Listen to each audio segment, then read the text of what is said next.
The fire crackled in the stone hearth, casting dancing shadows across the walls of the old cabin. Outside, the Wyoming wind howled like a wounded animal, but inside, warmth wrapped around the two figures sitting in worn leather chairs. The year was 1917, April, 1 week after America declared war on Germany. Thomas Holloway sat across from his grandfather, a letter clutched in his trembling hands. The paper bore the seal of the United States Army, his orders, his fate. In 3 days, he would board a train heading east, then a ship heading to France, then a trench heading toward hell. He was 22 years old and he had never been more terrified in his life. But it was not the bullets he feared, not the gang, not the artillery that he had heard could turn a man into red mist before he even heard the sound. Number Thomas feared something far worse. He feared he was not man enough. His grandfather studied him with eyes the color of storm clouds. Beck Holloway was 78 years old now, his hair white as fresh snow on the mountain peaks, his face a map of deep lines carved by time and weather and memories. But those eyes still held the sharpness of a man who had survived things most people could not imagine. Grandfather Thomas said, his voice barely above a whisper, "The other men in my unit, they are tall, strong. They talk about killing Germans like it is nothing. They laugh about it." He looked down at his own hands, smaller than theirs, his frame slight like his grandfather's had been in the old photographs.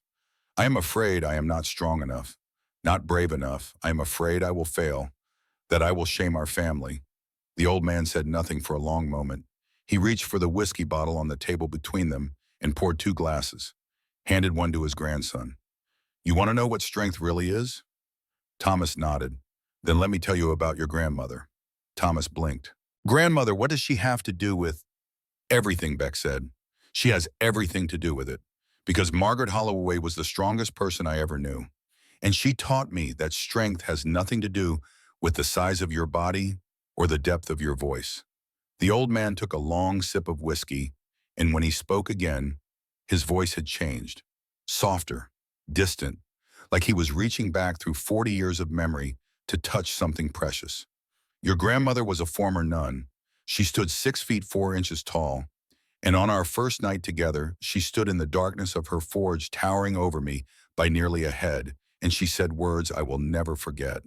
Beck's eyes grew distant, seeing not the cabin around him, but a different place, a different time. She said, "I need to be loved, Beck, but I am terrified. I am terrified I will hurt you." Thomas leaned forward, the letter forgotten in his lap. "What did you do?" Beck smiled, a ghost of the young man he had once been flickering across his weathered face. "I did the only thing a man can do when the woman he loves is afraid. I showed her she had nothing to fear. Not from me, not ever. But that grandson is the end of the story. To understand that moment, you need to know how it began. On the day my old horse threw a shoe and I walked into a blacksmith's forge expecting nothing, and found everything." He settled deeper into his chair, the fire painting his face in shades of amber and gold. "It was the spring of 1877, Beck began. And I had been dead for 5 years, not in body, in soul. What happened that morning in that forge brought me back to life. The story began, as most important stories do, with a journey that seemed ordinary, but was anything but. In the spring of 1877, Beckett Holloway had not spoken to another human being in 3 months. He lived alone in a cabin high in the mountains 40 miles from the nearest town, in a wilderness where wolves sang at night and grizzly bears left tracks the size of dinner plates in the mud. He preferred it that way. The animals did not ask questions. The trees did not offer sympathy. The mountains did not care that he was a man hollowed out by grief. He was 38 years old, though he looked older. Grief had a way of carving years into a man's face. His beard had grown wild, streaked with early gray. His clothes were worn and patched, more suited to the frontier than polite society. He stood 5 feet 7 inches tall, small by most standards, and he had spent his entire life being reminded of that fact. But what Beckett Holloway lacked in size, he made up for in something else, something harder to define. A quietness that was not weakness, a stillness that was not fear. He could track a deer through heavy rain. He could start a fire in a blizzard. He could read the land the way other men read books, finding meaning in broken twigs and overturned stones that most people would never notice. These skills had kept him alive in a land that killed the unprepared without mercy. but they had not been enough to save the people he loved. That spring morning, his horse Whisper had thrown a shoe 2 miles from his cabin. Whisper was old, now 18 years, and she had belonged to someone else before she became his. Someone whose name he could not speak even in the privacy of his own mind without feeling like a knife was being twisted in his chest. He examined the horse's hoof with gentle hands. The shoe was gone completely, and the hoof itself was cracked. Not a natural break. Something sharp had cut into it. A piece of metal, perhaps, or a jagged rock. He had no choice. He would have to go down to town.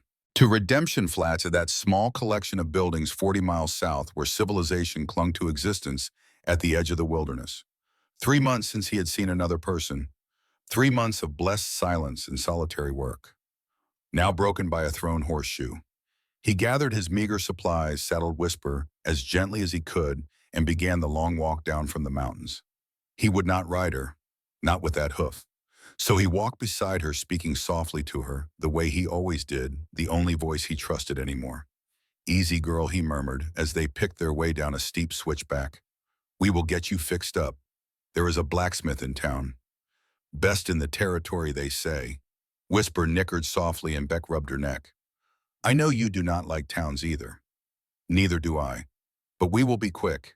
In and out. Back to the mountain before sunset tomorrow."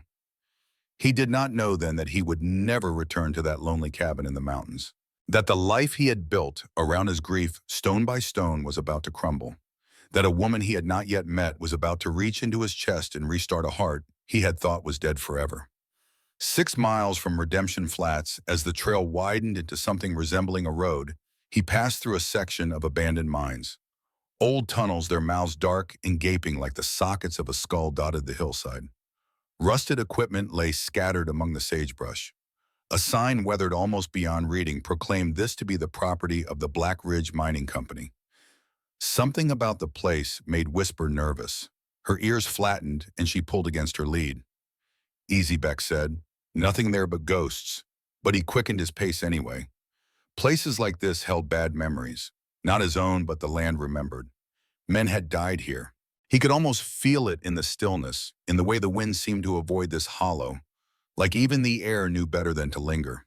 He did not know, could not know, that one of those ghosts belonged to a man named Silas Ashford, a man whose widow he would meet in just a few hours, a man whose death was not the accident everyone believed it to be. Some truths take time to surface. This one would take almost a year, and when it did, blood would flow. But that morning, Beckett Holloway knew none of this. He only knew that his horse was lame, his supplies were low, and the town of Redemption Flats waited ahead. He reached the town at midday when the sun hung directly overhead and the dust of the main street shimmered with heat. Redemption Flats was not much to look at. A general store, a saloon, a church with a crooked steeple, a hotel that had seen better days, a sheriff's office with bars on the windows. And at the far end of a town set apart from the other buildings, as if it did not quite belong, a blacksmith's forge. Smoke rose from its chimney. The ring of hammer on metal echoed across the empty street. Beck led Whisper toward the sound. His throat was dry, and he realized he had not spoken to a human being since February. Almost 90 days.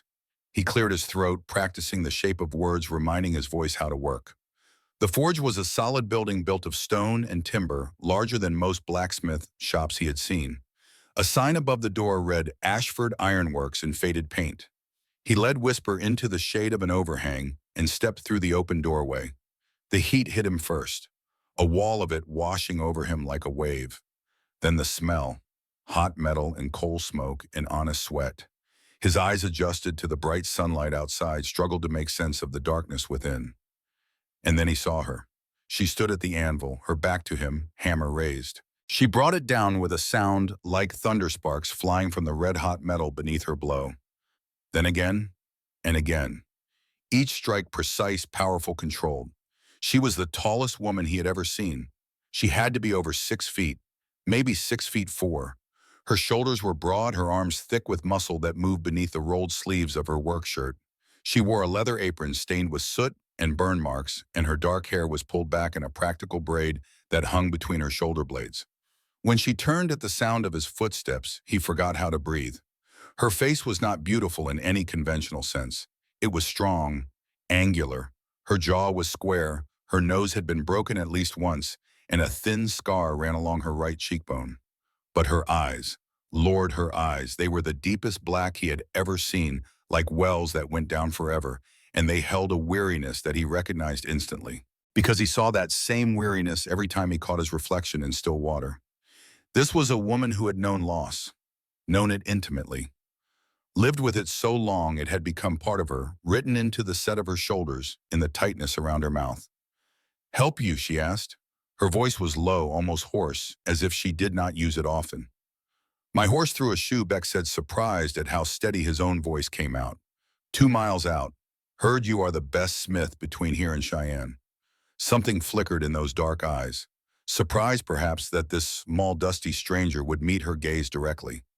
Most men, he would learn later, looked at her collarbone when they spoke to her, or at the floor, or at some point over her shoulder, as if her height was something shameful that should not be acknowledged. Beck looked straight into her eyes. He saw no reason to do otherwise. "Heard right," she said after a moment. "Bring her in." He led Whisper through a side door into a larger space where several horses could be tended at once. Straw covered the floor and the air was cooler here away from the forge fire. He watched as the blacksmith approached his horse, moving with a grace that belied her size. Her hands were large, calloused, scarred with countless small burns. But when she touched Whisper's leg, her grip was gentle, almost tender. Whisper, who had not let a stranger touch her since Sarah died, stood perfectly still. "What is her name?" the smith asked without looking up. "Whisper." "Good name. Steady girl, are not you?" The words were directed at the horse, soft and soothing. "Yes, I see. Someone has been walking on rocks they should not have. Let us have a look." She lifted the damaged hoof, cradling it against her apron, and examined it with the focused attention of a surgeon. "This was not natural wear," she said. "Something cut into it, sharp metal from the look of it." "You come through the old mine district?" Beck's eyebrows rose. "How could you tell?" She glanced at him, and for just a moment, something like amusement softened her face. "I read metal, like you read tracks, mister. Everything tells a story if you know how to listen. And this hoof is telling me there is iron fragments embedded in the crack. Only place around here with that much scrap lying around is Black Ridge." She set the hoof down gently and straightened to her full height. Standing this close, Beck had to tilt his head back to meet her eyes. The top of his head barely reached her shoulder. Most men would have stepped back, would have felt diminished, threatened by a woman who towered over them so completely. Beck did not move. "Can you fix it?" he asked. "I can fix anything made of iron." She gestured toward a workbench where tools hung in neat rows. "Give me an hour, she will be good as new." She turned back toward the forge, and Beck should have left then. Should have gone to the general store to buy supplies, or to the saloon to wash the dust from his throat. That was what any sensible man would do. Instead, he stayed. He found a stool near the wall and sat down to watch her work. She glanced at him once, a flicker of confusion crossing her face, but said nothing. Most customers did not stay to observe. Most customers, he suspected, could not get away fast enough. He watched her pump the bellows, building the forge fire to a roaring blaze. Watched her select a piece of iron from a carefully organized rack, turning it over in her hands, testing its weight and balance. Watched her thrust it into the flames and wait patient as stone until the metal reached exactly the right color. "Cherry red," she murmured, though whether to herself or to him he could not tell. Most people think iron is ready when it turns red, but there are a dozen shades of red, and only one of them is right. Too cool and the metal fights you. Too hot and it crumbles. But this? She pulled the iron from the fire. It glowed like a living thing, like captured sunset. "This is perfect." The hammer came down. Once. Twice. 3 times. With each strike, the shapeless bar of iron transformed. She was not just shaping it.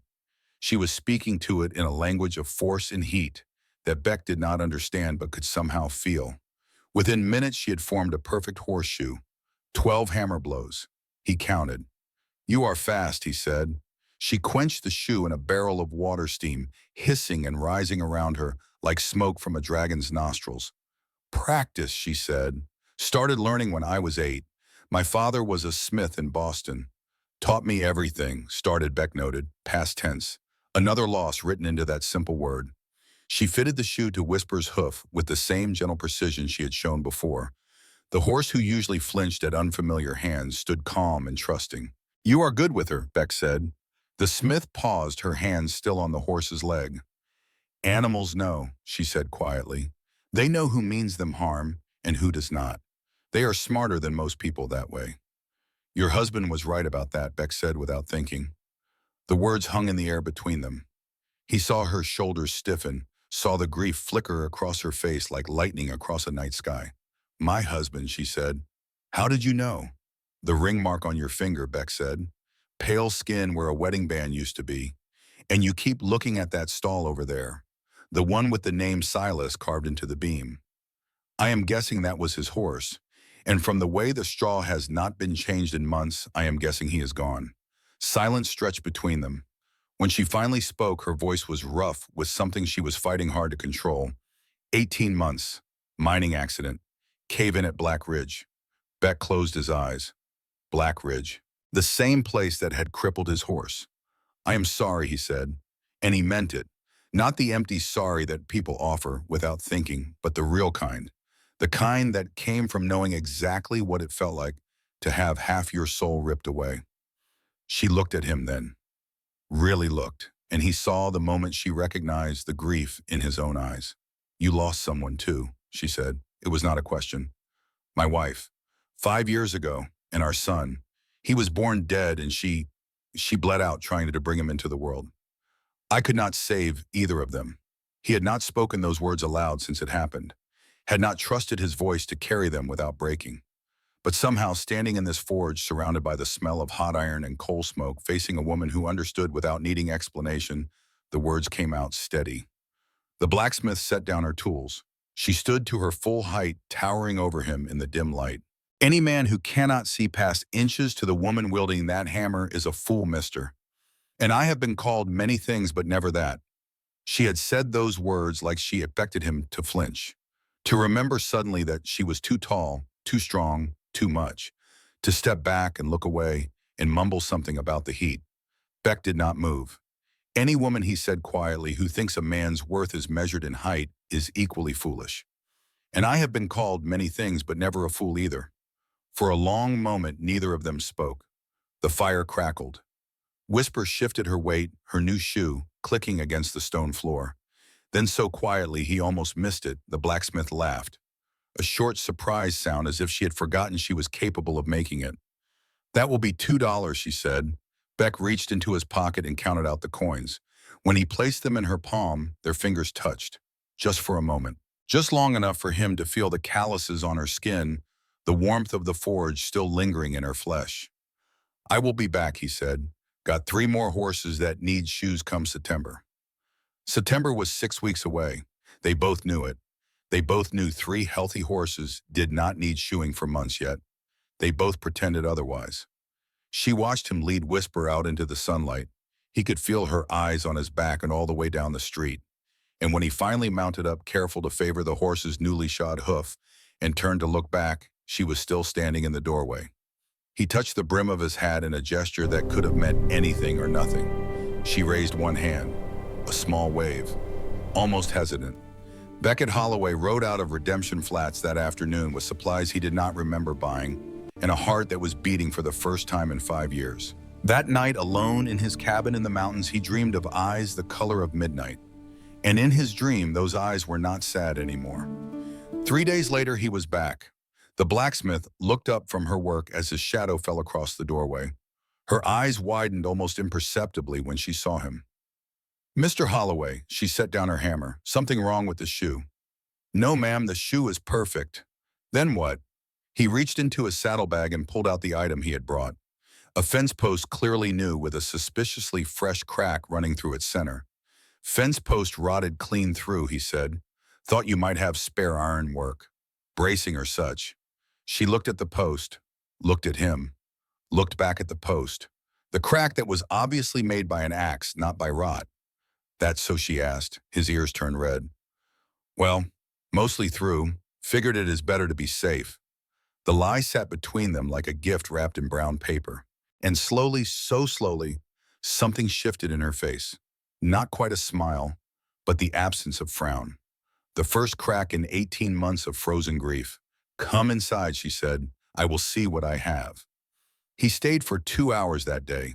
She found some brackets that would work for his definitely not rotted fence post, and while she worked, they talked. Or rather, she worked and he talked to her horse.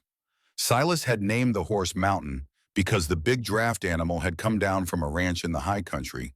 Mountain had not let anyone ride him since Silas died. He stood in his stall watching the world with suspicious eyes, refusing all comfort. But when Beck approached the stall, speaking in that low, soothing murmur he used with all animals, Mountain's ears perked forward. "Easy, boy," Beck said. "No one is going to hurt you. I know you miss him. I know you are waiting for him to come back. But he is not coming, is he? And waiting is the hardest part." He was not just talking about the horse. The blacksmith stopped her work and stood perfectly still listening. "My horse," Whisper Beck continued. "She belonged to my wife. After Sarah passed, Whisper would not eat for weeks, just stood at the pasture gate watching the road, waiting. Took me months to convince her that she could still have a life even if Sarah was not coming back." Mountain nickered softly and took a step toward the stall door. "That is right," Beck said. "I understand, and I am not asking you to forget him, just to keep living. That is all any of us can do." Behind him, the blacksmith made a sound, a small choked thing. When he turned, she was facing the forge again, her back rigid, her shoulders trembling. He did not say anything, did not try to offer comfort or platitudes. He just went back to watching her work. Some grief could only be witnessed, not fixed. The visits became a rhythm. Every few days, Beck would appear at the forge with some new excuse. A hinge that was not quite broken, a wagon wheel rim that needed reinforcing, a lame mare he had found wandering near his property. Each time he stayed a little longer. Each time she said a little more. Her name, he learned, was Margaret, Maggie to those who knew her well, which these days was no one. She learned his name was Beckett, Beck to anyone who did not want their jaw rearranged. They learned other things too, slower things, things that came out in fragments between hammer blows and horseshoe fittings. She had grown up in Boston, the daughter of a poor blacksmith, had been tall since childhood, towering over other children by the time she was 10, looming over grown men by 14. Her father had taught her the forge because he knew no man would want to marry a woman like her. At least he said she would have a trade. He had been wrong about the marriage part. She had spent 10 years in a convent in Colorado after her father died. The sisters did not care about her height, only about her willingness to work. She had found peace there, found faith, found something like belonging. Then she had found corruption and violence and betrayal. She did not tell him the details, not yet. But Beck saw the way her hand moved unconsciously to her right forearm, where a long scar ran from wrist to elbow beneath her sleeve. He saw the shadow that crossed her face when the church bells rang on Sunday.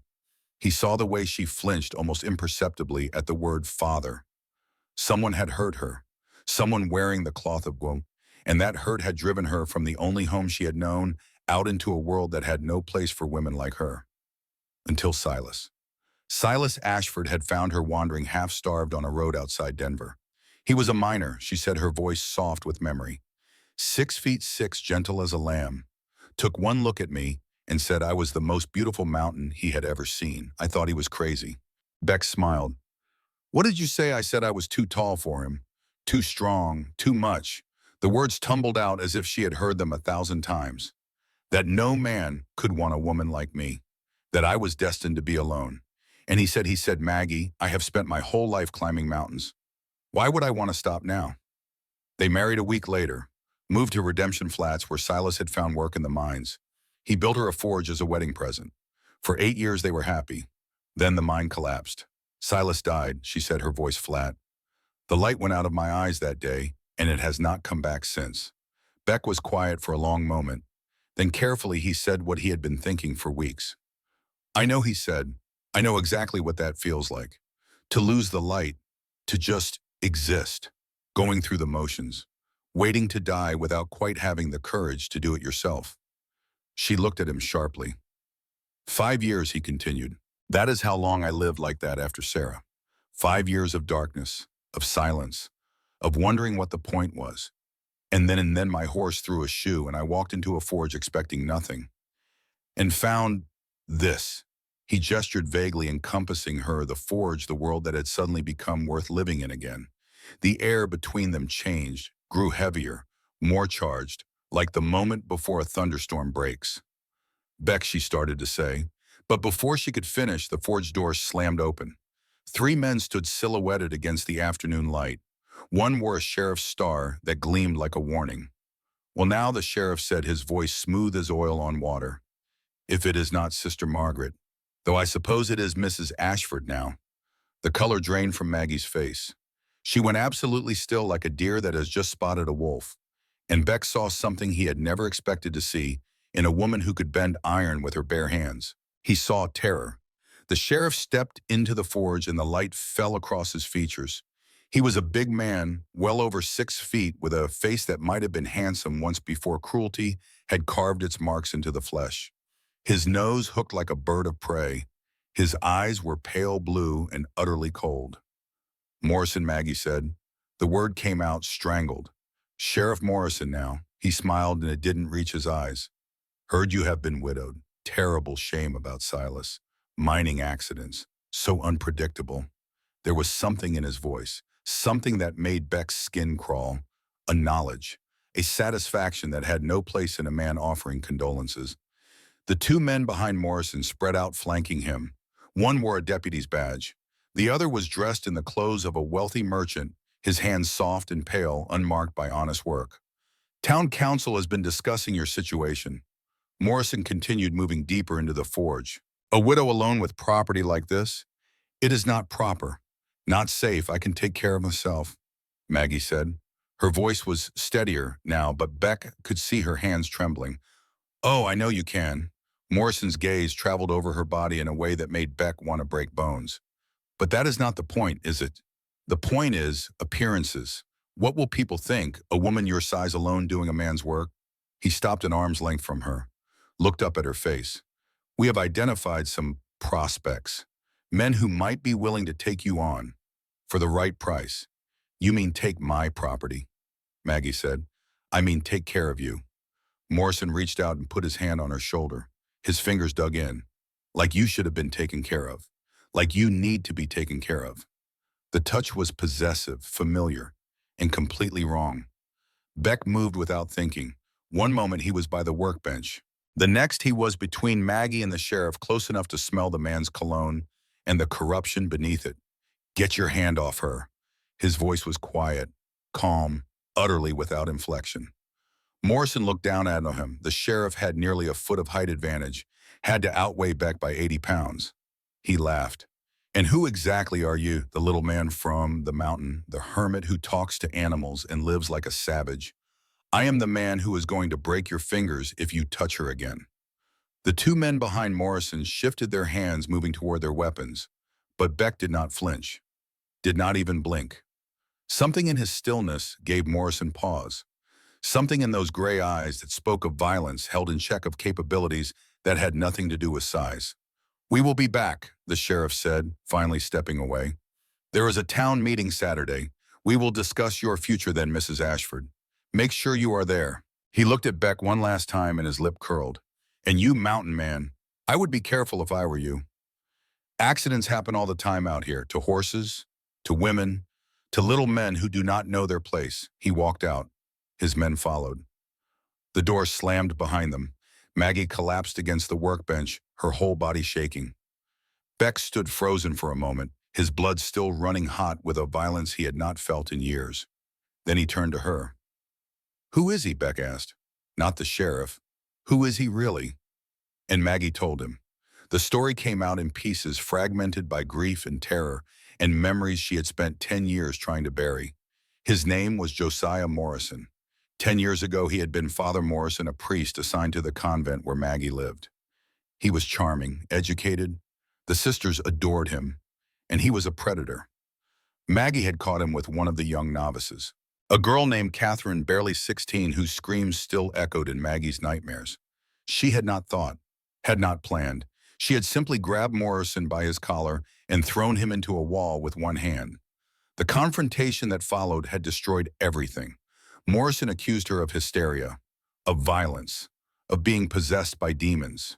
He produced documents signed by physicians and fellow priests declaring her mentally unfit, dangerous.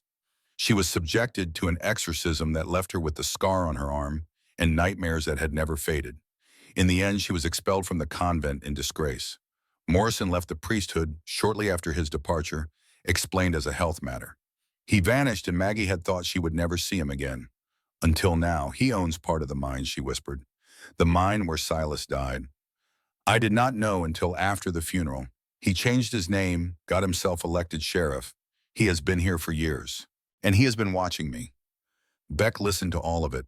His face showed nothing but inside something cold and sharp was taking shape. Something that had been dormant for 5 years but was now very much awake. Why, he asked when she finished. What does he want, revenge, Maggie said. I humiliated him, cost him his position. And this forge? It is worth a lot of money. The land it sits on is the most valuable in town. She laughed bitterly, but mostly revenge. He wants me to suffer, wants me to know he won. And there is nothing I can do about it because who would believe me?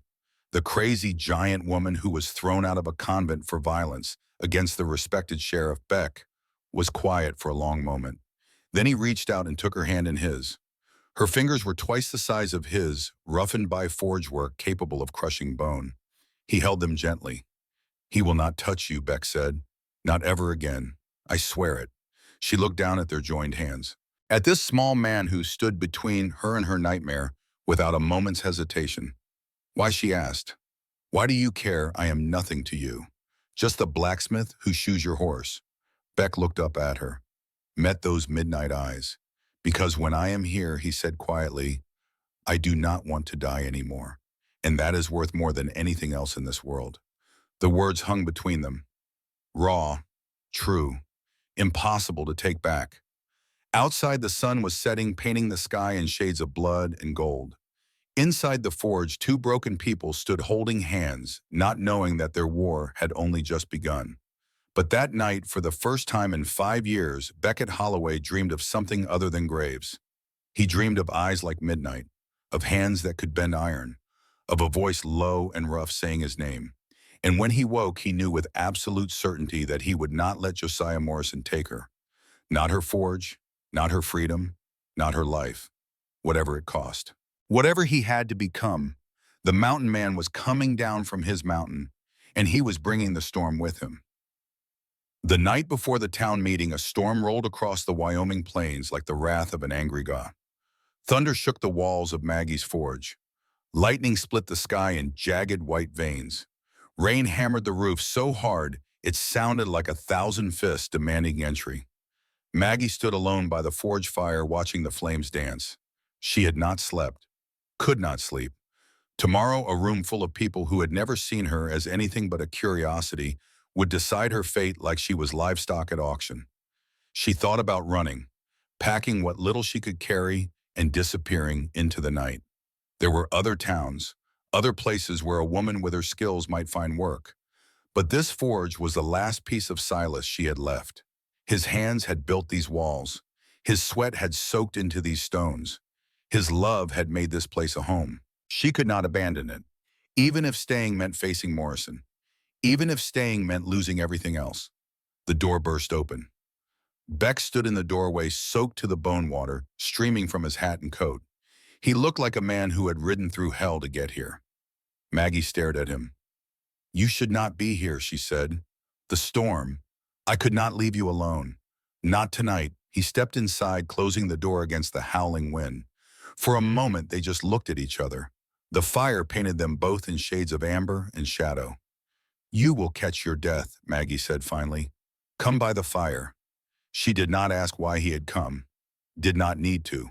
The answer was written in every line of his body and the way his eyes found hers and held them like an anchor in the storm. They sat side by side on the worn wooden bench near the forge. Beck's clothes steamed as they dried. The fire crackled and popped, punctuating the silence. I am not good at this, Beck said finally. His voice was rough with disuse and something deeper. Talking, explaining. I spent 5 years with no one but horses and hogs for company. I forgot how words work. You do fine, Maggie said. No. He shook his head. What I mean is, I do not have pretty speeches. I do not know how to say things the right way, but there are things I need to say before tomorrow. Things you need to hear. She waited. The thunder rolled closer. I loved Sarah, Beck said, staring into the flames. I loved her with everything I had. She was small and gentle, and she made me feel like I was 10 feet tall just by the way she looked at me. His voice cracked, but he pushed through. When she died, when our baby died, I thought that was it. The end of everything. I went up that mountain planning never to come down. Planning to just fade away. Let the wilderness take me back. 5 years. 5 years of silence and solitude and waiting for death to notice me. Do you know what finally brought me down? Maggie shook her head. A thrown horseshoe. Beck laughed, but there was no humor in it. The smallest thing. The stupidest accident. And it led me here. To you. He turned to face her. Had to look up, as always. But there was no diminishment in his gaze. No apology for his height. Just steady gray eyes full of something that made her heart stutter. I do not come here because I feel sorry for you, Maggie. I do not come here because you need protecting, because Lord knows you could break me in half without trying. I come here because when I am with you, I want to be alive again. I come here because your laugh is the first beautiful sound I have heard in 5 years.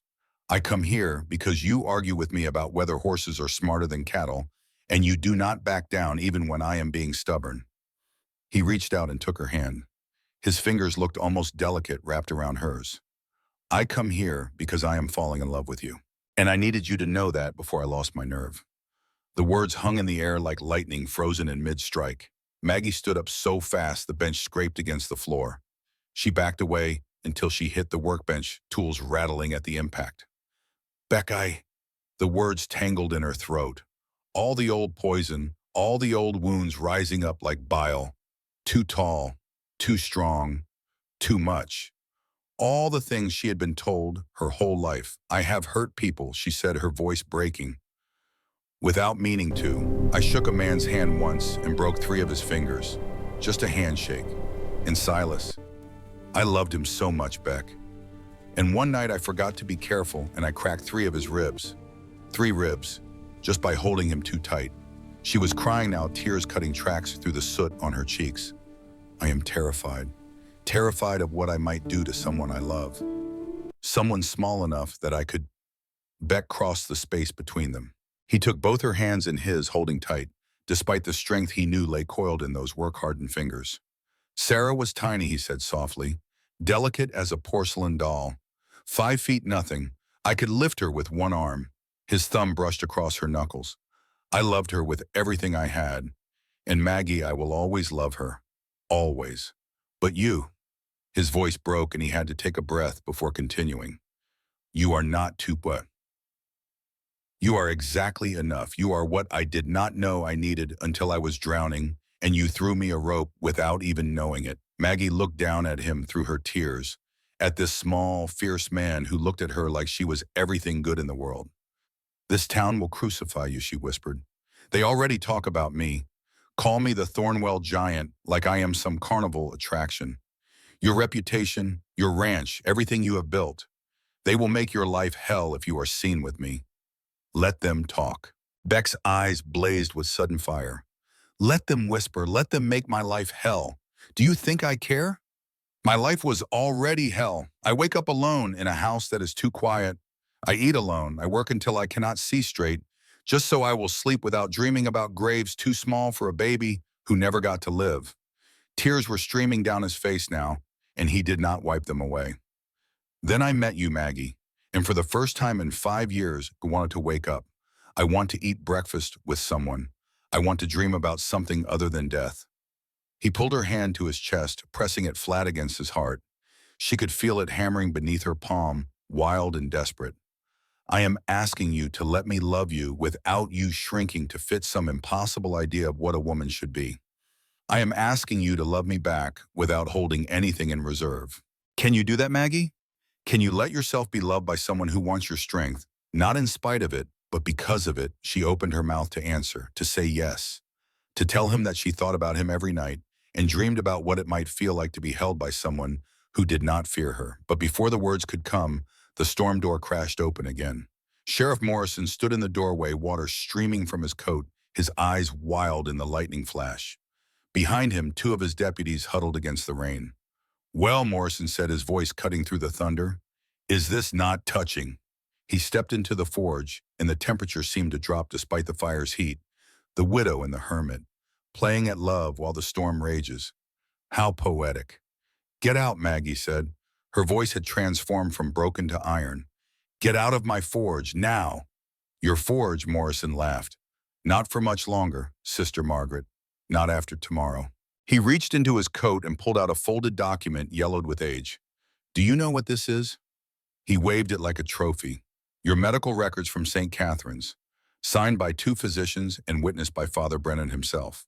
He unfolded the paper, making a show of reading it aloud.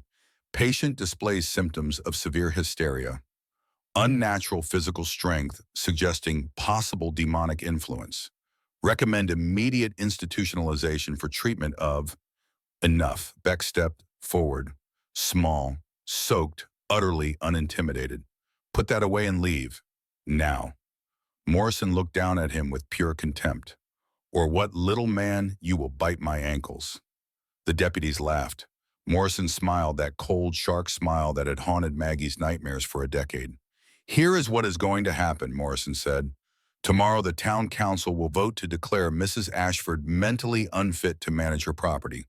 I have the medical documentation to support it. I have witnesses who will testify to her violent and erratic behavior." He stepped closer to Maggie, close enough that she could smell the whiskey on his breath.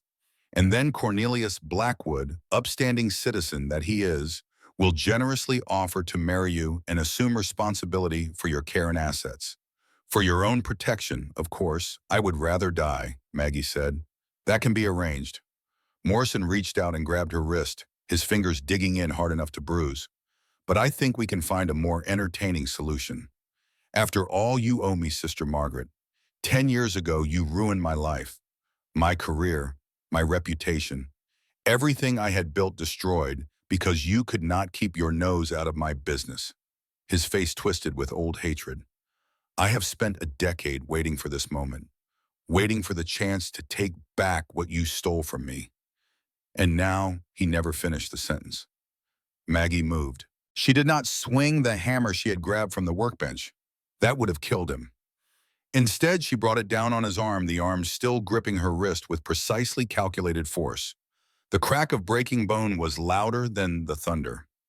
Morrison screamed. He dropped to his knees, cradling his shattered forearm, his face white with shock and agony. The deputies went for their guns, but they never cleared leather. "I would not." Beck's voice was quiet, but something in it made both men freeze. He had not drawn a weapon, had not even moved. But there was something in his eyes now, something that spoke of violence far beyond what his small frame suggested. "Your boss just assaulted a woman in her own home," Beck continued. "If either of you draws on us, you will not be deputy sheriffs anymore. You will be accomplices to assault, and I will make sure every newspaper from here to Denver knows about it." The deputies looked at each other, looked at Morrison writhing on the floor, looked at Beck. They did not draw. "Take him," Maggie said, her voice cold as the iron she worked. "Get him out of my forge, and tell him if he ever comes back, I will aim for his head next time." They gathered up their moaning sheriff and stumbled out into the storm. Silence fell, just the crackle of the fire and the drumming of rain on the roof. Beck looked at Maggie, at the hammer still clutched in her white-knuckled grip, at the tears still wet on her cheeks. "You could have killed him," he said quietly. "I know. Why did you not?" "Because then they would win." She set the hammer down carefully as if it were made of glass. "Because I spent 10 years proving I was not the monster they said I was. And I will not become one now, not even for him." Beck reached up and touched her face, had to stretch to do it, had to rise on his toes. But the gesture was so tender, so gentle, that Maggie felt something crack open in her chest. "That he said is why I love you." They stood like that for a long moment, the storm raging outside the fire warm at their backs. Then Beck stepped away, his jaw set with sudden determination. "I have to go." "What now?" "In this, Morrison will not give up because of a broken arm. If anything, he will be more dangerous now, more desperate." Beck grabbed his still damp coat from the bench. There is a man in the mountains, Ezekiel Whitmore. He was my teacher years ago, taught me everything I know about surviving in the wild. Maggie shook her head confused. What does he have to do with? He is also Judge Harold Whitmore's cousin, and they hate each other. Some old family dispute over land. Beck's eyes were sharp now, calculating. Ezekiel keeps records, journals. He has been documenting the corruption in this territory for 20 years. Every crooked deal, every stolen claim, every convenient death. Maggie understood. You think he has evidence against Morrison? I know he does. Ezekiel told me once that he had enough in those journals to hang half the officials in Wyoming territory, including a certain sheriff who bought his position with money from mysterious sources. But Beck the mountains in this storm, I have ridden through worse. Beck pulled on his coat. But I need you to do something while I am gone. There is a woman named Martha Wellington. Her husband was the minister here before he died. She knew Silas. I think she knows more than she has told anyone. He grabbed her hands again, urgent now. Talk to her. Find out what she knows. And Maggie, do not be alone. Not for a minute. Stay with someone you trust. Keep that hammer close. How long will you be gone? 3 days, maybe 4. The route I know is treacherous, but it is fast. And if Morrison moves before you get back. Beck smiled, and there was something fierce in it, something she had not seen before. Then God help him, because you will be waiting. And we both know how that ends. He kissed her then, had to pull her down to reach, had to strain on his toes. But the kiss was not awkward. It was perfect. It was a promise. 3 days, he said against her lips. I will be back. I swear it. Then he was gone, vanishing into the storm like a ghost.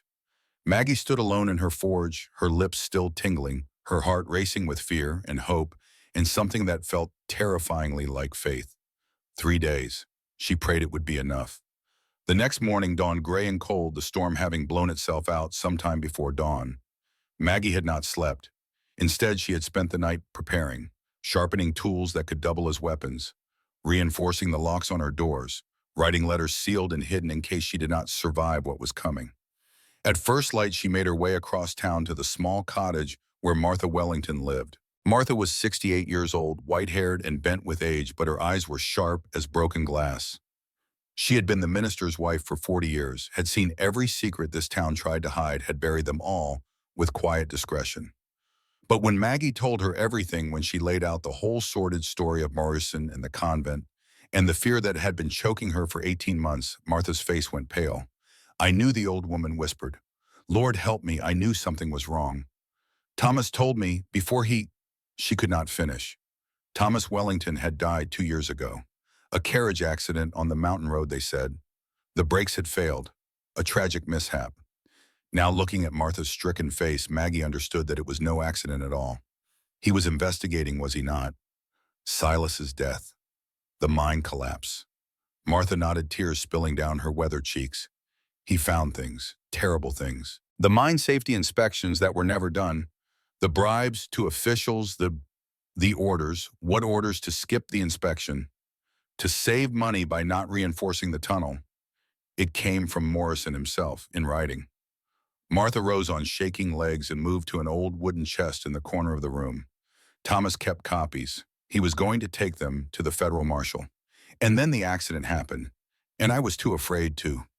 She broke down, sobbing into her hands. Maggie went to her, knelt beside her chair, this tiny old woman who had carried such a terrible burden alone.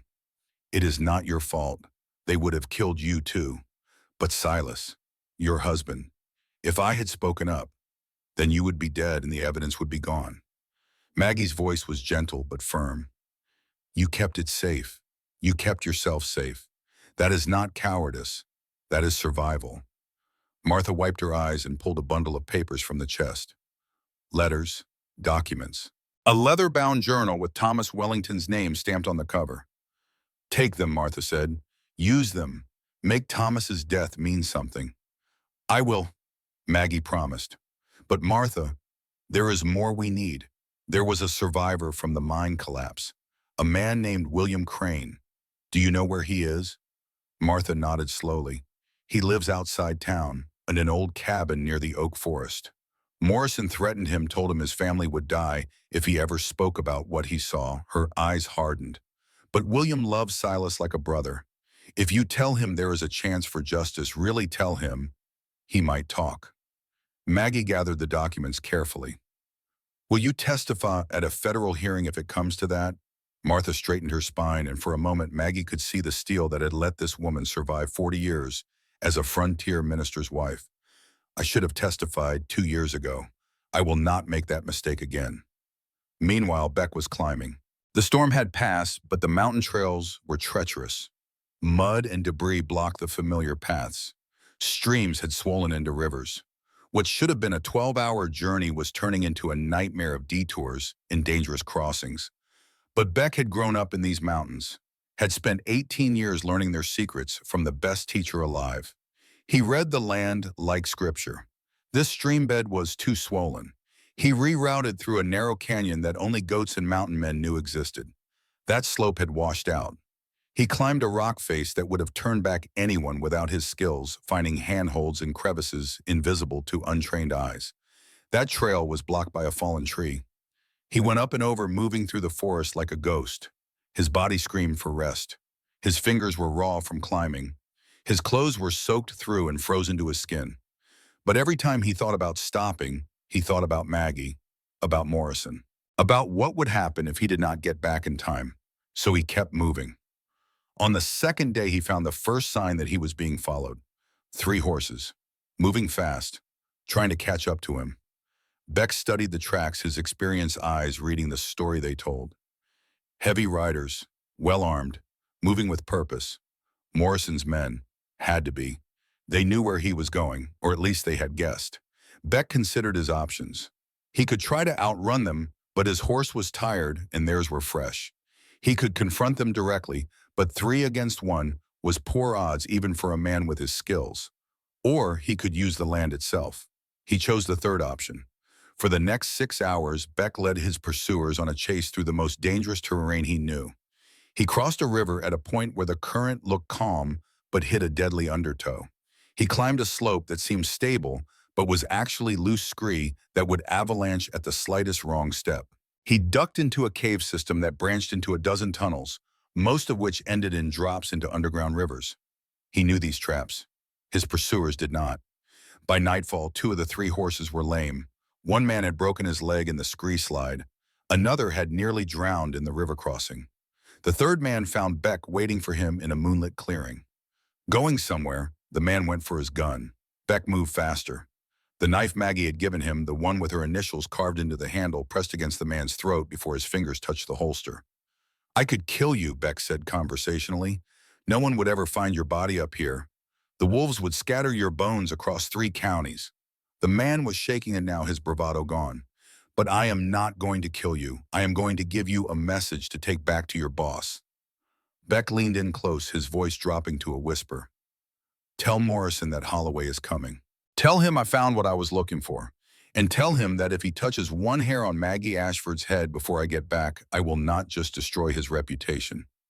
I will destroy him. He stepped back, sheathing the knife. Now get your friends and get off this mountain. Before I change my mind, the man ran. Beck watched him go, then turned and continued climbing. He was close now, another few hours. Behind him, far below, he could hear the distant sounds of men retreating. 1 obstacle down, many more to go. Ezekiel Whitmore's cabin sat in a hidden valley that did not appear on any map. You had to know exactly where to look, exactly which game trail to follow, exactly which rock formation marked the hidden entrance. Beck had learned the way 18 years ago when Ezekiel had found him half dead in a snowstorm and nursed him back to life. The old man had taught him everything: how to track, how to trap, how to survive when the world wanted you dead. Now the student was returning to the teacher. The cabin was small, barely more than a shack, but solidly built. Smoke rose from the chimney. A familiar smell of tobacco and herbs drifted on the wind. Beck dismounted and approached slowly, making sure to make noise. Ezekiel did not like surprises. I know it is you, boy. The voice came from inside, rough with age but still strong. Ezekiel Whitmore emerged onto the porch, leaning on a carved wooden cane. He was 78 now, his beard white as snow and hanging to his chest. His eyes were covered with a film of cataracts. He was nearly blind, but his other senses had only sharpened with age. Heard you coming from a mile away. Still cannot walk quiet worth a damn, can you? Good to see you too, old man. Beck embraced his teacher carefully. Ezekiel had grown frail, his bones feeling like bird bones beneath his buckskin shirt. They went inside. The cabin was exactly as Beck remembered, filled with the accumulated treasures of a lifetime in the wilderness, pelts and antlers and curious rocks, and most importantly, shelf after shelf of handwritten journals. Ezekiel settled into his chair by the fire and Beck told him everything. About Maggie, about Morrison, about the town meeting and the threats and the broken arm, and the 3 days he had to somehow turn everything around. The old man listened without interrupting. When Beck finished, Ezekiel was quiet for a long moment. Morrison, he said finally, I remember that name. He came here once years ago when he first got himself elected sheriff. Wanted me to cooperate. Looked the other way while he and my damned cousin, Harold, did their dirty work. Beck leaned forward. What did you tell him? Told him to get off my mountain before I fed him to the bears. Ezekiel chuckled, but there was no humor in it. He did not like that much. Sent some boys up here to persuade me. They went home with fewer fingers than they came with. He gestured toward the shelves of journals. But I knew someday someone would need what I have been keeping. Every crooked deal Harold ever made, I documented it. Every bribe Morrison paid, every land grab, every convenient death. His clouded eyes seemed to focus on something far away, including the Black Ridge mine, the inspection reports that were never filed, the safety measures that were never taken, the orders that came straight from Morrison to skip the next 3 months of assessments. Beck's breath caught. You have proof I have everything, signed documents, witness statements, a letter from Morrison himself to the mine foreman telling him to cut costs by any means necessary. Ezekiel reached beneath his chair and pulled out a worn leather satchel. I have been waiting 18 years to give this to someone who would use it. Take it all, and burn those bastards to the ground. Beck took the satchel with hands that trembled. There is something else, Ezekiel said. The man Silas Ashford. He was not just killed by negligence. He was targeted. What do you mean Silas had been asking questions, talking to other miners about safety conditions, threatening to go to the newspapers? The old man's face hardened. Morrison found out. The order to skip inspections came 3 days after Silas started making noise. That tunnel was not just neglected. It was sabotaged. Beck felt cold spread through his chest. You are saying Morrison murdered him. I am saying Morrison arranged for him to die and made it look like an accident. Him and 2 other men who happened to be standing too close when the charges went off. Charges, not a natural collapse. Ezekiel nodded. There is a man named William Crane. He was supposed to be in that tunnel too, but he was running late. He saw what really happened. Morrison has been threatening him into silence ever since. Beck stood up, his mind racing. I have to get back. If Morrison realizes what I have, you have to be careful, Ezekiel said sharply. Morrison is cornered now, and a cornered animal is the most dangerous kind. He will do anything to protect himself, I know. Beck moved toward the door, then stopped. Ezekiel, thank you for everything, for saving my life all those years ago, for teaching me, for keeping these records when it would have been easier to burn them. The old man smiled, a rare expression on his weathered face. Go save your woman, boy. And when this is all over, bring her up here. I want to meet the lady who finally brought you down from your mountain. I will, Beck promised. I swear it. He rode out as the sun was setting, the satchel of evidence strapped securely to his saddle. Behind him, Ezekiel Whitmore stood on his porch, blind eyes turned toward the fading light. Give them hell, boy, he whispered to the wind. Give them hell. Back in Redemption Flats, Maggie was fighting her own battle. The day after Beck left, Cornelius Blackwood came to her forge. He was a soft man, Blackwood. Soft hands that had never known honest work. Soft voice that dripped false sympathy. Soft body that spoke of too much food and too little labor. But his eyes were hard and cold as frozen stone. Mrs. Ashford, he said, settling himself on a bench without being invited. I think we got off on the wrong foot. Maggie did not stop working. The hammer rose and fell, sparks flying with each strike. Say what you came to say and leave. I came to make you an offer, a generous one considering the circumstances. He pulled a document from his coat. Marry me.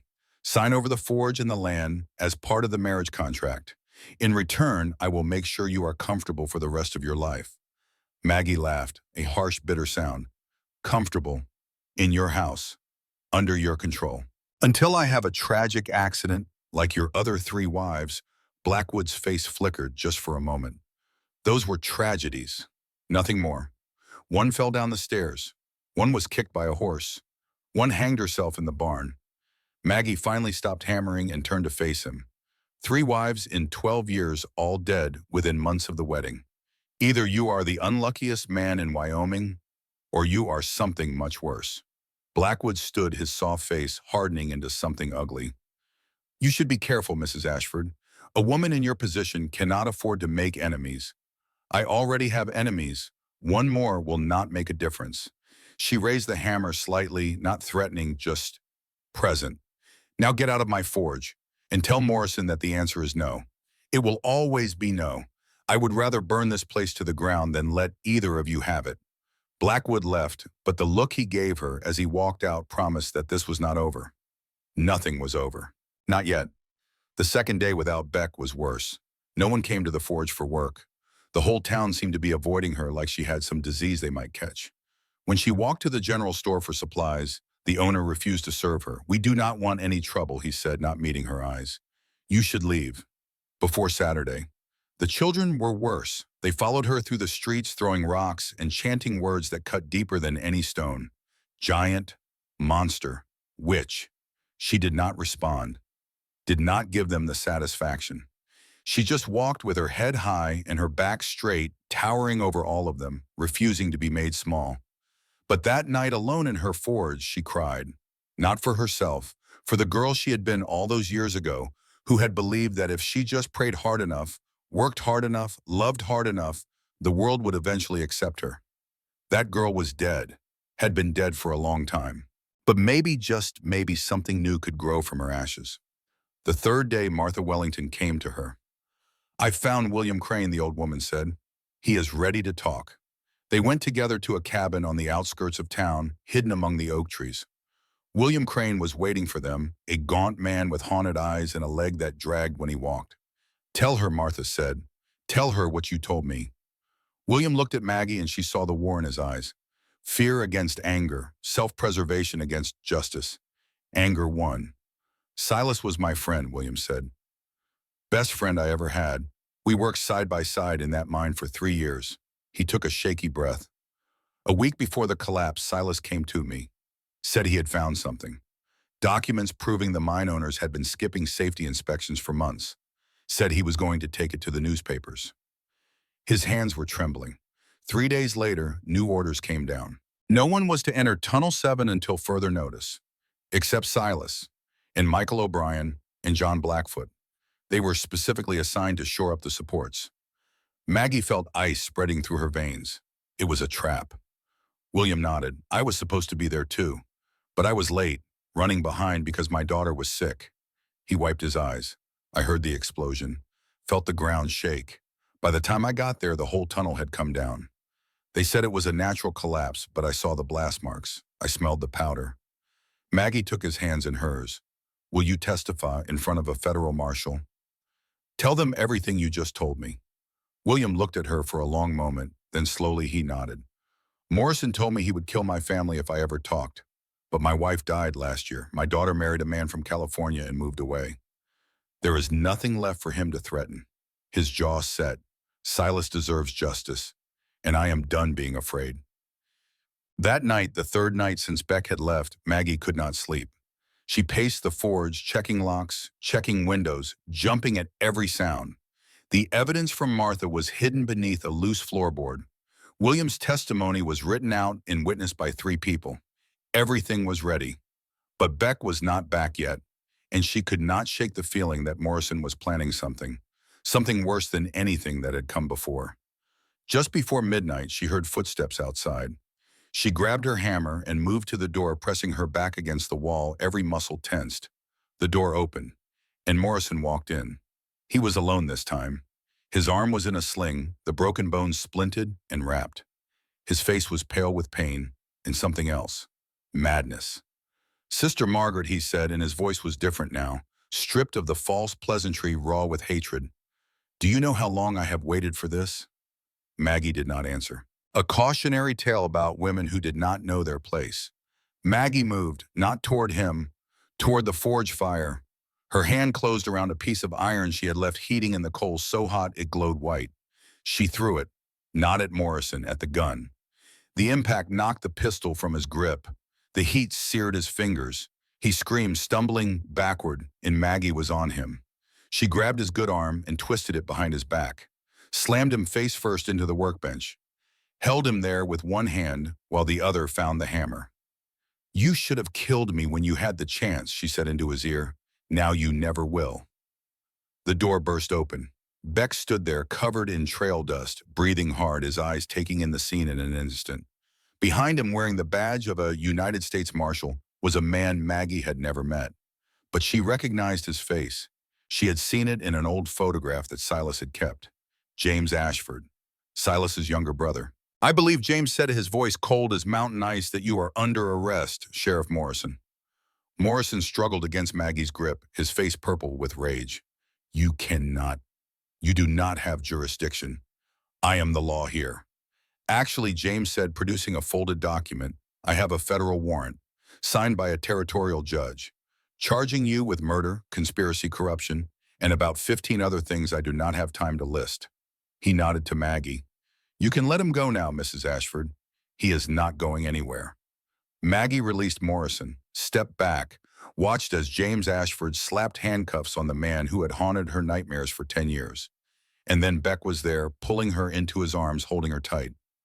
I am sorry, he said. I am sorry I was not here sooner. You are here now. She buried her face in his hair. That is all that matters.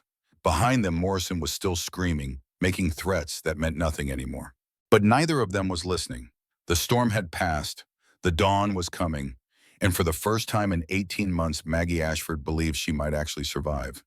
The town meeting happened 2 days later, but it was nothing like Morrison had planned. The church was packed, every seat filled, people standing along the walls and crowding the doorway. Word had spread about Morrison's arrest, about the federal investigation, about the evidence that was coming to light, and everyone wanted to see what would happen next. Beck walked in first, small, dusty trail worn, but he walked with the confidence of a man who had nothing left to prove. Behind him came Marshal James Ashford, his badge gleaming, and behind James, handcuffed and guarded by 2 federal deputies, came Morrison, and Blackwood, and Judge Harold Whitmore. The crowd gasped, whispered, fell silent. Maggie came last. She walked through the center aisle, her head high, her shoulders back. She was taller than everyone in the room. For once, she did not try to hide it. James Ashford stepped to the front and raised his hand for silence. Citizens of Redemption Flats, many of you know me. Some of you knew my brother Silas. His voice cracked slightly on the name, but he pushed through. 18 months ago, my brother was murdered. Not killed in an accident.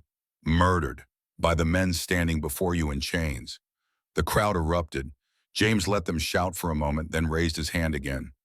I have evidence, documents, witness testimony, proof that Sheriff Morrison and Judge Whitmore and Cornelius Blackwood have been running a criminal conspiracy in this territory for over a decade, stealing land, bribing officials, and when necessary, killing anyone who got in their way.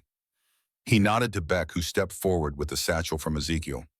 One by one, Beck read aloud from the journals and documents. The bribes, the threats, the orders to skip safety inspections.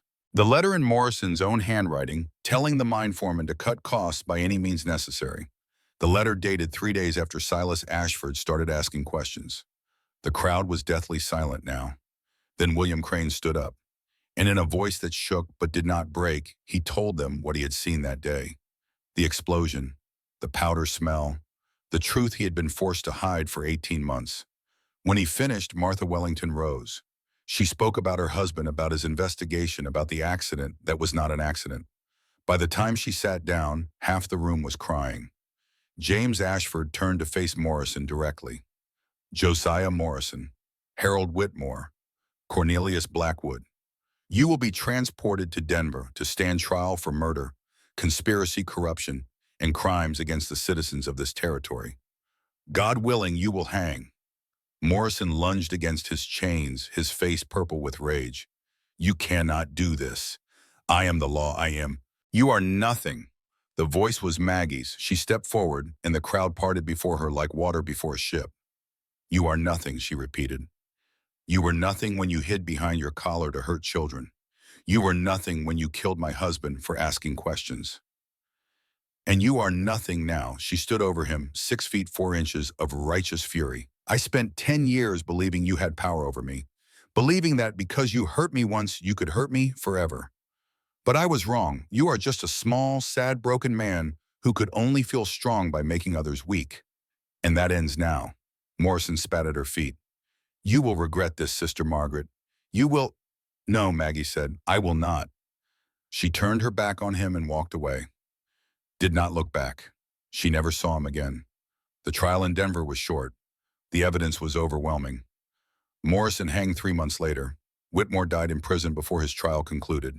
Blackwood took his own life in his cell rather than face the gallows.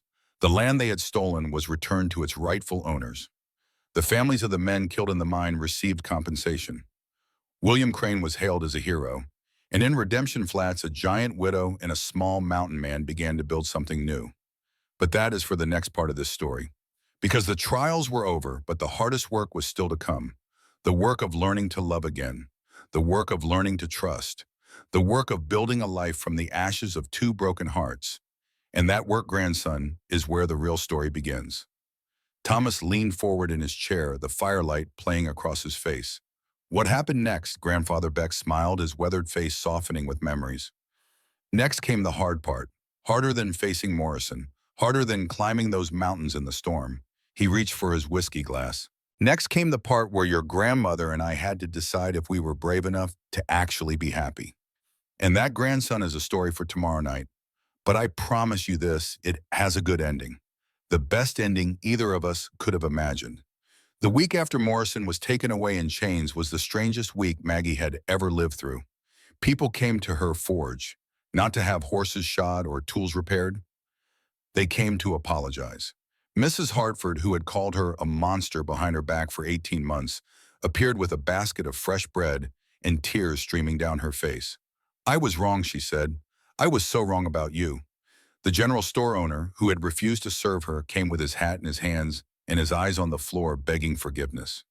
Even the children who had thrown rocks came with their parents, forced to mumble apologies, while their mothers and fathers stood shamefaced behind them. Maggie accepted each apology with quiet grace. She did not rage, did not gloat, did not remind them of every cruel word they had spoken. She simply nodded and said thank you and went back to her work. But something had shifted inside her. The iron walls she had built around her heart were crumbling, and she was not sure if she was ready for what that meant. Beck had not come to see her since Morrison's arrest. She told herself it was fine. He was busy. There were statements to give to the marshal, evidence to organize, loose ends to tie up before the prisoners were transported to Denver. She told herself he would come when he was ready, but late at night alone in her forge, the old doubts crept back like shadows. Maybe he had changed his mind. Maybe now that the crisis was over, now that she was no longer a damsel to be rescued, he had realized what everyone else already knew. That she was too much, too tall, too strong, too broken. That loving her was a burden no man should have to carry. On the 7th day after Morrison's arrest, Maggie woke to the sound of hoofbeats. She pulled on her work clothes and stepped outside, squinting into the morning light. Beck was riding up the road, his old horse Whisper moving at an easy walk. He was cleaned up, she noticed. His beard trimmed, his clothes fresh. He looked almost civilized. He looked almost handsome. She stood in the doorway and watched him approach her, heart hammering against her ribs like it was trying to escape. Beck dismounted and stood before her. Had to look up, as always. But there was something different in his eyes today. Something that made her breath catch. Maggie, he said, will you take a walk with me? She nodded, not trusting her voice. They walked in silence through the town, past the general store and the church and the hotel. People watched them pass. Some smiled, some whispered, but no one threw rocks or shouted slurs. Amazing what the removal of a corrupt sheriff could do for a town's manners. Beck led her to the small cemetery on the hill overlooking the valley. To the grave with a simple wooden marker that read, Silas Ashford, beloved husband. Maggie stopped at the edge of the cemetery, her feet suddenly rooted to the ground. Beck, I cannot. He took her hand. His fingers were warm against hers. You need to, he said gently. And so do I. They walked together to the grave, stood side by side in the morning light, the wind rustling through the grass. Maggie did not know what to say. For 18 months she had avoided this place, had told herself that Silas was not here, that his spirit was somewhere else, somewhere better. But standing here now with Beck's hand in hers, she finally understood. Silas was not in this grave. He was in her memories, in the forge he had built for her, in the love that had given her 8 years of happiness. And he was in this moment somehow, giving his blessing. She closed her eyes and spoke to him one last time. I loved you, she whispered. I will always love you, but I am ready to live again. Tears streamed down her cheeks and she did not wipe them away. Thank you, Silas. Thank you for everything. The wind picked up, swirling around them like an embrace, and Maggie could have sworn she heard a voice faint and far away. Be happy, my magnificent mountain. She opened her eyes and found Beck watching her. There were tears on his face too. I went to visit Sarah, he said quietly, before I came here. Told her about you, about us. What did she say? Beck smiled, a sweet and beautiful thing. She said to stop being an idiot and marry you already. Maggie laughed, a real laugh bubbling up from somewhere deep inside her, from a place she thought had died with Silas. Your wife sounds like she was a smart woman. The smartest. Beck squeezed her hand. Almost as smart as you. They left the cemetery together, walking slowly back toward town. But instead of heading to the forge, Beck turned toward the church. Where are we going? Beck did not answer, just kept walking, his hand firm in hers. The churchyard was full. Maggie stopped at the edge of the crowd, her heart stuttering. Everyone in town seemed to be there. Martha Wellington, William Crane, the shopkeepers and farmers and ranchers who had watched her with suspicious eyes for 18 months. They were all watching now, but their eyes were different. They were waiting. Beck released her hand and walked to the church steps, climbed to the top and turned to face the crowd. For a long moment he just stood there, small, weathered, utterly unremarkable. Then he spoke. Most of you know me. I am Beck Holloway. I live up in the mountains. I do not come to town much. I am not good with people. A ripple of nervous laughter moved through the crowd. A few months ago, my horse threw a shoe. I came down to get it fixed, and I met a woman. His eyes found Maggie in the crowd. She was the tallest person I had ever seen, strongest too, could have broken me in half without trying. More laughter, but warmer this time, and she was the most beautiful thing I had ever laid eyes on. The laughter stopped. Not beautiful like a painting or a sunset, beautiful like a mountain, beautiful like a thunderstorm, beautiful in a way that made me feel small and terrified and more alive than I had felt in 5 years. His voice cracked, but he pushed through. I know what some of you thought about her. I heard the whispers, the names, giant, monster, freak. He shook his head. You were wrong, all of you. You looked at her height and saw something to fear. I looked at her height and saw a woman who had survived things that would have broken any of us, who had been knocked down again and again and still got back up, who had lost everything and still found the strength to keep going. He stepped down from the church steps and walked through the crowd toward Maggie. People parted before him like the Red Sea. She could not breathe, could not think, could only watch as this small, fierce man approached her with his heart in his eyes. Maggie Ashford. He stopped in front of her, reached into his pocket and pulled out a small box. I am not much. I have got a falling down ranch and a stubborn horse and a past full of ghosts. I am shorter than you by a foot, and I probably always will be. He opened the box. Inside was a simple gold ring worn smooth with age. This was my mother's ring, and my grandmother's before her. I put it on Sarah's finger the day we married. His voice was steady now. Sure, I thought I would never give it to anyone else. But Sarah told me something before she died. She said, when you find someone who makes you want to live again, do not let her go. Do not let fear or pride or anything else get in the way. He looked up at Maggie and his eyes were bright with unshed tears. You make me want to live again, Maggie.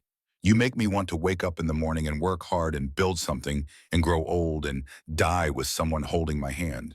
He dropped to one knee. I am not asking you to shrink. I am not asking you to be less than you are. I am asking you to let me stand beside you, to let me love you exactly as you are. His voice broke on the final words. Maggie Ashford, will you marry me? The silence stretched for an eternity. 300 people held their breath. Maggie looked down at Beck, at this man who had ridden through storms and climbed mountains and faced down killers all for her. This man who looked up at her without a trace of intimidation or shame. This man who saw her, truly saw her, and loved what he saw. She thought of Silas, of the letter James had given her, the one that had been waiting all these months. Of her husband's final words written before he walked into that tunnel for the last time.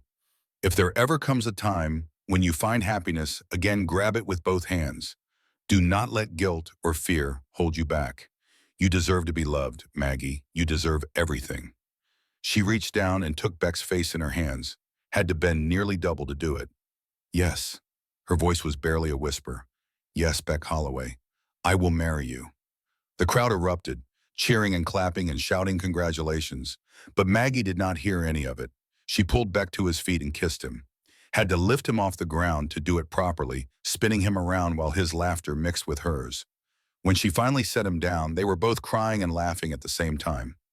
I love you, Beck said. I love you too, Maggie replied. God help me, I love you too. The wedding was 3 weeks later. They held it in the forge, Maggie's forge. The place where they had met, where they had fallen in love, where they had faced down evil together. The place where Silas's memory lived in every brick and beam. Maggie had offered to hold it somewhere else. The church maybe, or the hotel, but Beck had shaken his head. We met in that forge, he said. We fell in love in that forge. We should start our married life there too. So the forge it was. They cleared out the equipment and the scrap metal, scrubbed the soot from the walls and the floor. Martha Wellington organized the decorations, stringing wildflowers along the rafters and setting candles in every corner. By the time the day arrived, the forge had been transformed. It no longer looked like a workplace. It looked like a cathedral. Maggie made her own dress. No shop in town carried anything that would fit her, and she would not have worn their offerings anyway. She worked on it for 3 weeks, sewing by candlelight after the forge cooled, using cream-colored fabric that she bought with money she had saved for emergencies. The dress was simple, no frills or lace or unnecessary ornamentation. Just clean lines and good stitching and a hem that actually reached her ankles. She had never felt more beautiful. Beck wore Silas's old suit. James Ashford had found it among his brother's belongings and offered it to Beck with tears in his eyes. He would want you to have it, James said. He would be happy that someone who loves her is wearing it. The suit fit perfectly, as if Silas had known somehow that this day would come. The ceremony was short but powerful. The new minister, a young man named Thomas Green, who had arrived just a week before, read from the Bible and spoke about love and commitment and the courage it takes to open your heart after it has been broken. Then came the vows. Beck spoke first. Maggie, I spent 5 years hiding from the world. 5 years convinced that I would never feel anything again. Then you came into my life like a thunderstorm, and everything changed. His voice was steady, his eyes never leaving hers. I vow to stand beside you no matter how tall you stand. I vow to love your strength, not fear it. I vow to be your partner, your friend, your family for as long as I have breath in my body. He took her hand. You are not too much, Maggie. You are exactly enough. You are everything. Maggie had to take a moment before she could speak. When she finally found her voice, it was woof with emotion. Beck, I spent my whole life being told I was wrong, too tall, too strong, too different. I believed them. I shrank myself, tried to make myself smaller, tried to fit into a world that was not built for women like me. She squeezed his hand. Then you walked into my forge with a lame horse and looked at me like I was the most beautiful thing you had ever seen. You did not flinch. You did not look away. You just stood there, this small, stubborn man, and demanded that I see myself the way you saw me. Tears were streaming down her face now. I vow to never shrink again. I vow to love you with all my strength, to protect you with all my power, to build a life with you that neither of us ever dared to dream. She bent down until their foreheads touched. You taught me that I am enough. Now let me spend the rest of my life proving that you are too. The minister pronounced them husband and wife, and when Maggie lifted Beck off his feet and kissed him, spinning him around while the whole town cheered, she finally understood what happiness felt like. That night in the small cabin beside the forge that would be their home, the moment from the story's beginning finally arrived. Maggie stood by the window trembling. The moonlight painted her in silver and shadow, made her look like a statue carved from living stone. Beck watched her from across the room, patient, waiting. I'm afraid, she whispered. I know. I could hurt you. Without meaning to. I do not know how to be careful when I feel this much. Beck crossed the room and took her hands. Had to reach up to do it. Had to crane his neck to meet her eyes. Maggie, look at me. She looked. I am not asking you to be careful. I am not asking you to hold back. I am asking you to trust me. His thumb brushed across her knuckles. I am not made of glass. And even if I was there are worse things than being broken by someone you love. Maggie made a sound somewhere between a laugh and a sob. I need to be loved back. I need it so much it terrifies me. Then let me love you, Beck said. All of you, without fear, without reservation. He led her to the bed, lay down and looked up at her with complete trust in his eyes. Love me, Maggie Holloway. Show me what it is like to be loved by someone who does not have to pretend. And she did. She loved him with all her strength and all her passion and all the years of loneliness that had built up inside her like pressure in a steam engine. She forgot to be careful, forgot to be gentle, forgot everything except the feeling of his skin against hers and the sound of his voice calling her name. And when it was over, when they lay tangled together in the moonlight, she realized something extraordinary. She had not broken him. He was not fragile, not delicate, not something she needed to protect from herself. He was strong in his own way, strong enough to love her, strong enough to trust her, strong enough to let her be exactly who she was. I love you, she said into the darkness. I love you too, he replied, his arms tightening around her. Always. And Maggie Holloway, formerly Margaret Ashford, formerly Sister Margaret, formerly the girl who was too tall and too strong and too much, finally believed that she was exactly enough. They built a life together. It was not easy. Nothing worth having ever is. They moved the forge to Beck's ranch, combining their properties into one. Maggie taught Beck the basics of blacksmithing. Beck taught Maggie how to track deer and read the weather in the clouds and survive in the wilderness with nothing but a knife in her wits. They argued sometimes, loudly. Maggie had a temper like a summer storm, quick to flare and quick to pass. Beck was stubborn as a mule and twice as immovable. More than once the neighbors heard them shouting at each other across the yard. But they always made up, always found their way back to each other. That is the secret, Beck told Thomas decades later. Not avoiding conflict, working through it, caring enough to fight and loving enough to forgive. 2 years after the wedding, something miraculous happened. Maggie had believed she could not have children, had believed it for so long that it had become part of how she understood herself. One more thing that made her wrong. One more way she had failed to be a proper woman.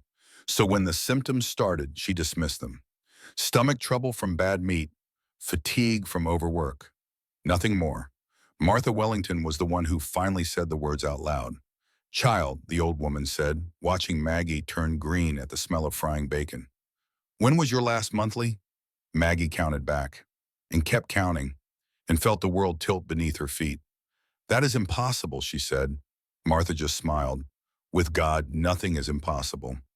Or did they not teach you that in the convent, Samuel Silas Holloway was born on a stormy night in September, red-faced and screaming, and absolutely enormous? He weighed 11 pounds. The doctor, a young man from back east who had never seen anything like it, nearly fainted.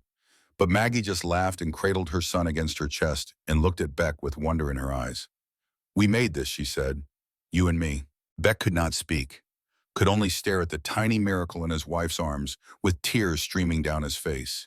He had thought he would never be a father, had buried that dream in a small grave on a windswept hill 5 years before. But here was Samuel, living proof that even the most broken dreams could be remade. Elizabeth came 2 years later, a small, delicate girl who took after her father in size, but her mother in temperament. She was fierce from the moment she was born, with a cry that could shatter glass and a grip that surprised everyone who felt it. Thomas arrived 3 years after Elizabeth. Tall like his mother, quiet like his father, with gray eyes that seemed to see right through to the heart of things. 3 children, a family, something neither Beck nor Maggie had ever dared to hope for. They raised them together in the ranch house that grew a little larger every year. Beck taught them to track and hunt and survive. Maggie taught them to work iron and respect their strength. Both of them taught them the most important lesson of all: love without fear, be loved without shame, and never ever let anyone tell you that you are too much. The years passed, seasons turning into years, years into decades. Beck's hair went gray, then white. Maggie's too, though she wore it with the same fierce pride she had always shown. They watched their children grow and leave and start families of their own.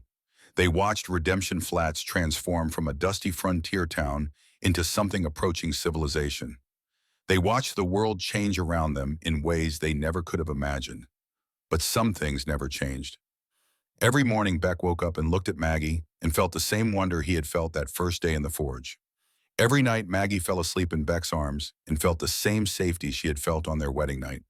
They were partners, equals, two halves of a whole that neither had known they were missing.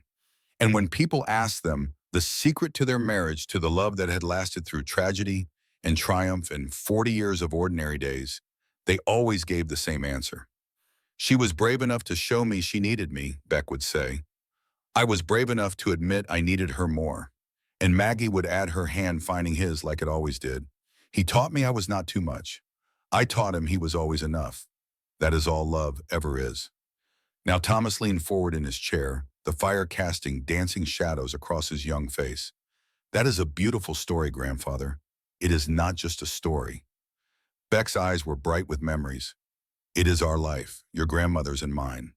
Every word of it true. But what does it have to do with me? With where I am going, Beck reached out and took his grandson's hand. The same hand that had held Maggie's all those years ago. The same hand that had pulled himself up mountains and held his dying wife and cradled his newborn son. Thomas, you are going to war. You are going to see things that will make you question everything you believe about Greece and humanity and yourself. You are going to be afraid, more afraid than you have ever been. He squeezed the young man's fingers.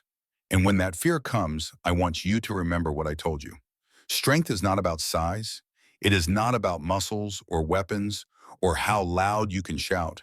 Strength is about standing up when everything in you wants to fall down. It is about loving when you are afraid. It is about being yourself, your whole self, even when the world tells you to be something else. A tear rolled down Thomas's cheek. But what if I am not strong enough? Then you lean on the people who love you. You let them carry you until you can walk again.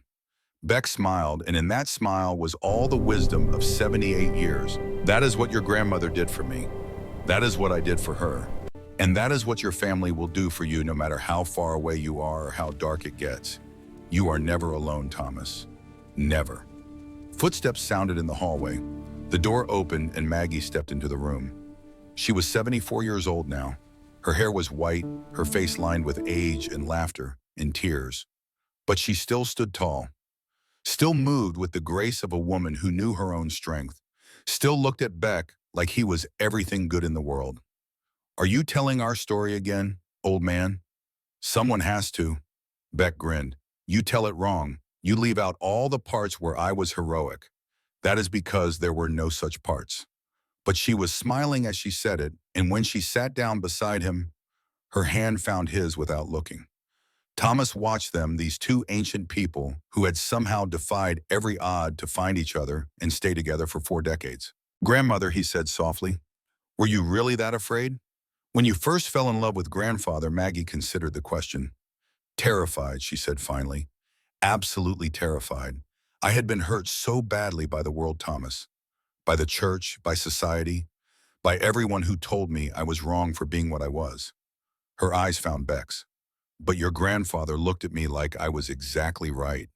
Like all the things that made me different were the things he loved most. She smiled.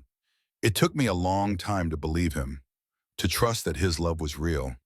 But once I let myself be loved without trying to earn it or deserve it, everything changed.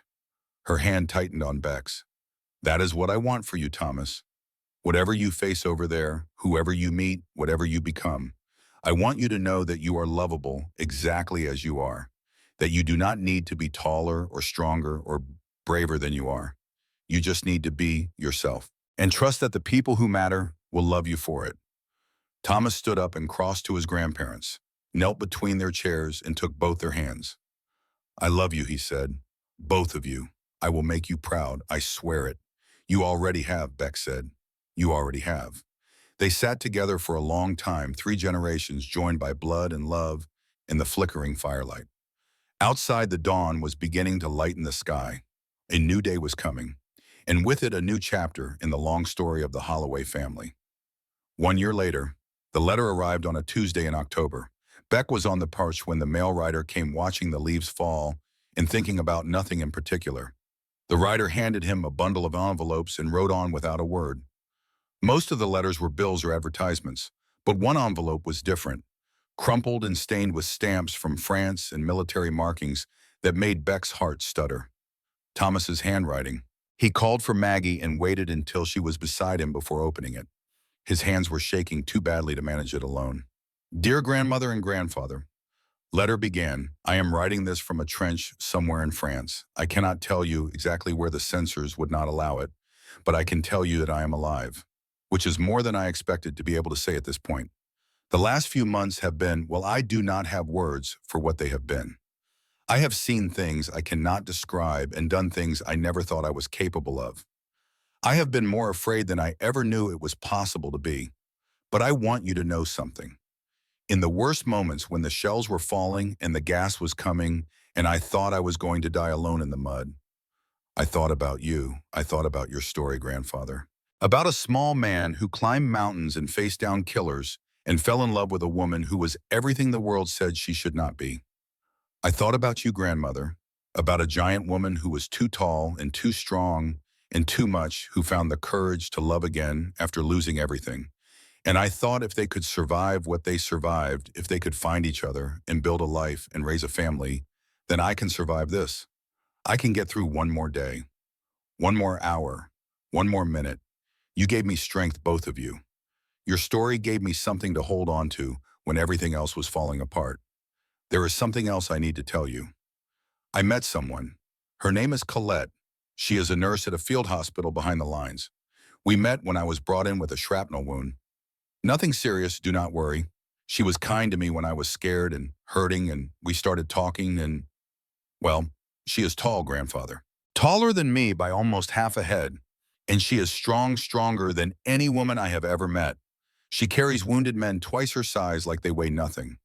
When the other soldiers tease me about it, about being with a woman who is bigger than I am, I just smile. I know something they do not know. I know that loving a strong woman does not make you weak. It makes you lucky.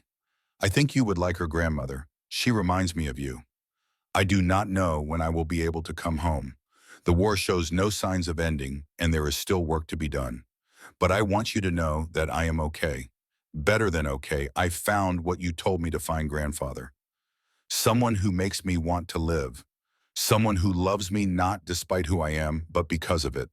And when this is all over, I am going to marry her. I am going to bring her home to Wyoming and introduce her to you and start a family of my own. The Holloway legacy continues. I love you both more than I can say. Your grandson, Thomas. P.S. Tell grandmother that Colette can beat me at arm wrestling every single time, and I would not have it any other way. Beck finished reading and looked at Maggie. She was crying, but she was also smiling. He found her, Maggie said. He found his own Iron Woman. Beck nodded, his own eyes wet.